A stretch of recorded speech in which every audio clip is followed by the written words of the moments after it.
If you've paid attention here on the Renegade Nation in the last several months, we have been repeatedly talking about something Bob Iger said during the last earnings call in August.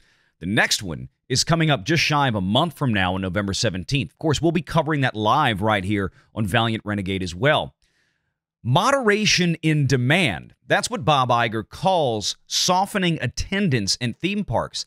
And he and the Walt Disney Company seem to believe that it's not going to let up anytime soon. And that's probably why we see articles from Business Insider, a Wall Street financial trade publication.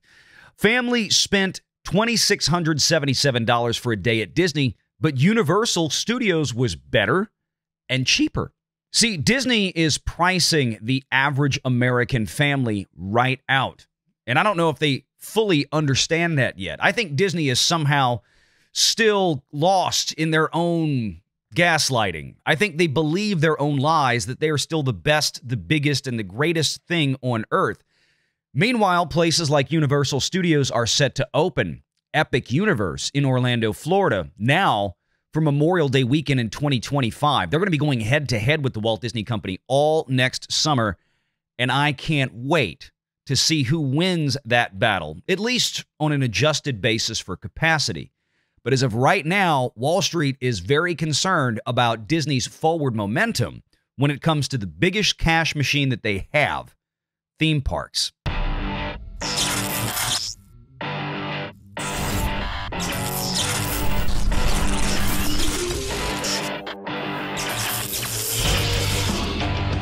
Renegade Online.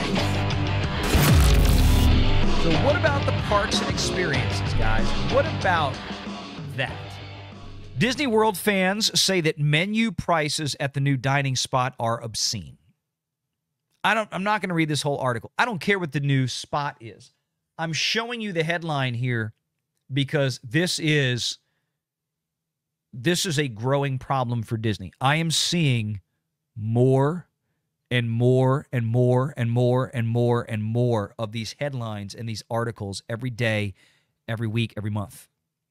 Disney World fans say menu prices at the new dining spot are obscene. Disney World has fans up in arms about its latest menu prices for a highly anticipated spot, right? The cake bake shop bakery, whatever. I don't care. I don't care. The least expensive slice of cake at the shop is $22. $22. That slice of cake better have a $20 bill in it. $22. Here's the point. Here's the point of this article. Look at the headline up top, if y'all can see it. The Street. The Street. That's a financial publication. That's a Wall Street publication. That's a Wall Street trade. This isn't a Disney blog site. This is Wall Street. Okay? So you just had a Wall Street analyst saying what they're saying. Now I'm showing you this. But wait, there's more. People Magazine. Again, not specific to a Disney blog, not specific to Wall Street either, to be fair. Disney World's new Premier Pass will let guests skip all the lines. But it costs $450 on top of your park ticket. Bruh. Come on.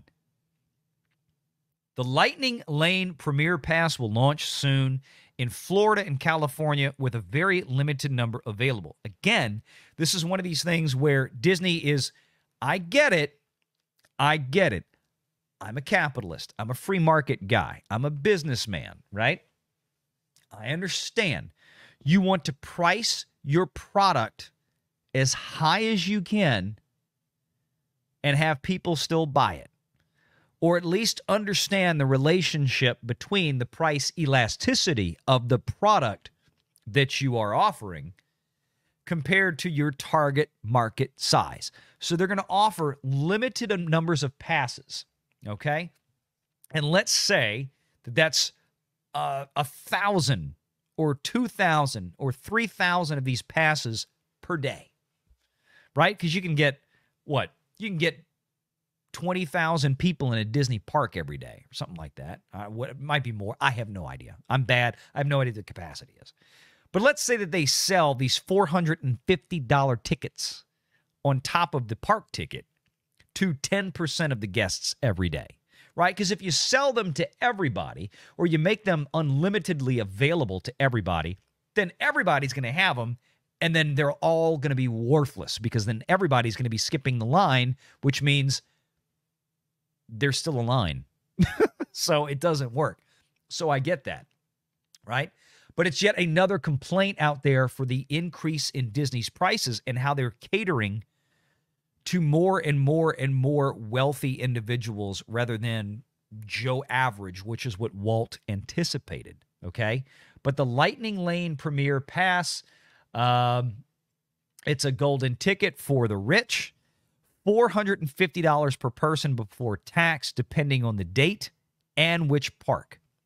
And that's on top of the cost of a park ticket and will only work at the theme park selected: Magic Kingdom, Epcot, Hollywood Studios, or Animal Kingdom. So if you park hop, you can't even, you spent $450 on top of your park ticket, on top of maybe a park hopper pass, and you can't even use it if you hop parks. Oh, this is going to be good. Like a fart in church, and that's for a day. One day. You got a family of 4. You want to skip the lines? All right, well, you just spent $1,000 buying 4 tickets for one day. Now you can have the privilege of spending another $2,000 on top of that, $2,200, I guess, to skip the lines for your family. Yeah. Let's see how that works. And that brings us here. This is where it's getting dangerous, folks. And once again, we're back to a Wall Street trade from Business Insider. Again, this is yesterday. All the articles I just showed you are from the last 24 hours. A family spent $2,700 almost for a day at Disney. But according to them, Universal Studios was better and cheaper. And Epic Universe hasn't even opened yet. This is what Wall Street investment firms, people, stockholders are reading about Disney. Here's your family.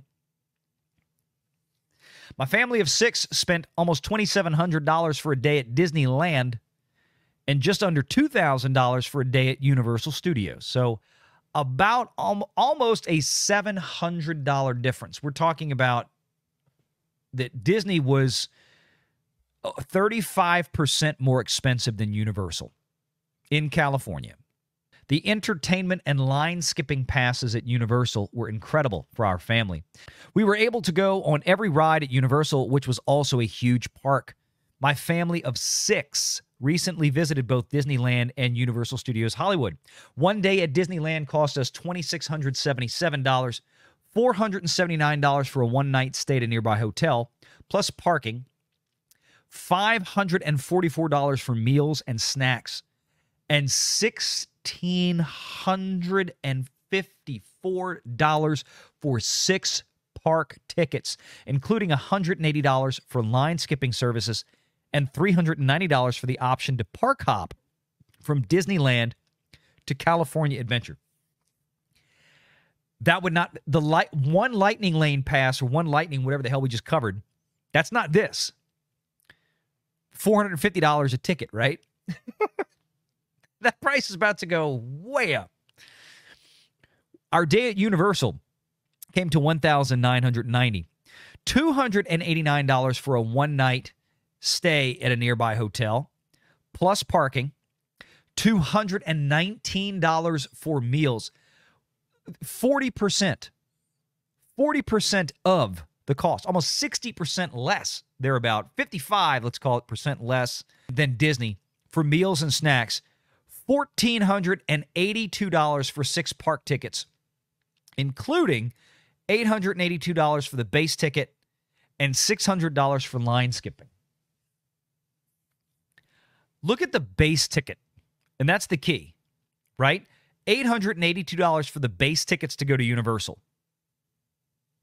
If we pull the line skipping out of the Disney ticket, it's still almost $1,500. That jives.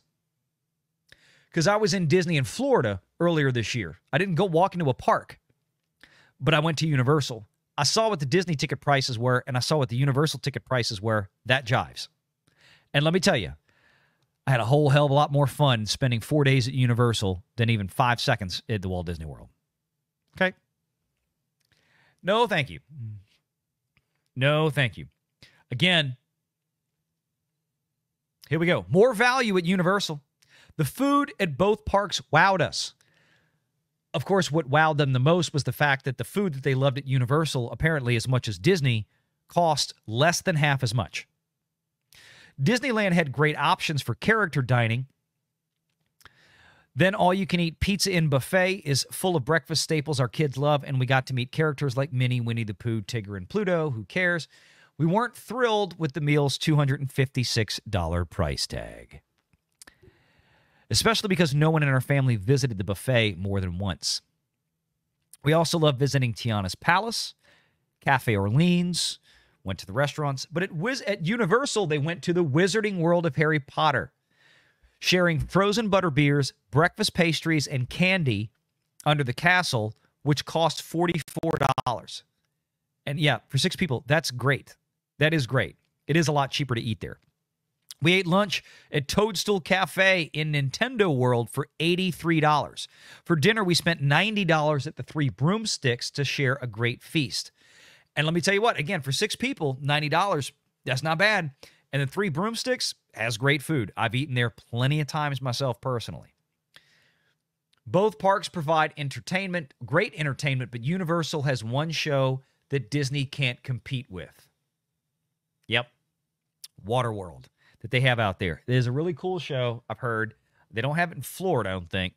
But here's the deal. The bottom line is this. This is what's going on right now. People are waking up to the fact that Universal provides much better value for the money and, in some people's opinions, like this couple, more entertainment. But here's the deal. This is what's being shown to Wall Streeters right now. If you're coming up on an earnings call in a month from now for Walt Disney, you're probably not liking this press. And there seems to be a growing amount of it. This is something that should be giving a lot of people pause. Make sure you're subscribed to Valiant Renegade and join us every Sunday at 6 p.m. Eastern for the live show.